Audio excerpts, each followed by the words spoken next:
International relations and international current affairs point of వ్యూలో ఈ topic ని గురించి మనం నేర్చుకోవాల్సి ఉంటది. సో గ్రూప్ ఆఫ్ 7 అనేటువంటిది ఎప్పుడు ఏర్పడింది అని అడిగితే మనం చెప్పాల్సినటువంటి ఆన్సర్ 1975 ఇన్ 1975 లో దీన్ని ఏర్పాటు చేయడం జరిగింది. ఇది ఏర్పాటైనప్పుడు గ్రూప్ ఆఫ్ 6 గా పిలిచేవారు.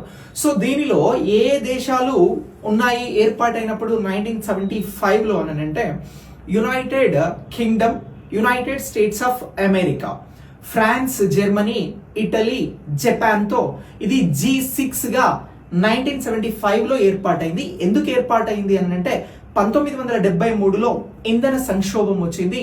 సో ఈ ఆయిల్ క్రైసిస్ ని మళ్ళీ ఫ్యూచర్ లో ఎదుర్కొనాల్సి వస్తే అందరూ కలిసి ఎదుర్కొనాలి అని చెప్పేసి అభివృద్ధి చెందిన దేశాలు, డెవలప్డ్ కంట్రీస్ ఈ గ్రూప్ ని ఫామ్ చేసుకోవడం జరిగింది. మరి G6 గా ఫామ్ అయినటువంటి ఈ గ్రూప్ ఎప్పుడు G7 గా మారింది అని అంటే ఇది 1976లో కెనడా చేరడంతో G7 గా మారింది.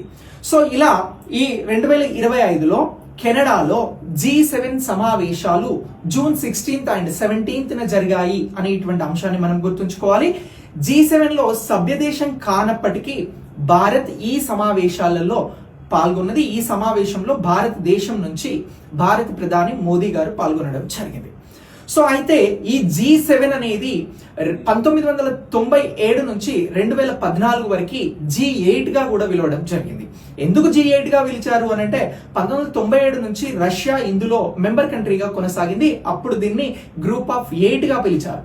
ఆ తర్వాత క్రిమియాను రష్యా స్వాధీనం చేసుకున్న తర్వాత 2014లో G8 నుంచి రష్యాను తొలగించి మళ్ళీ G7 గా మార్చడం జరిగింది. సో ఇలా G7 గా ఈ భారత్ కూడా G7 కి ఇక్కడ అతిథి దేశంగా వెళ్తా ఉంది.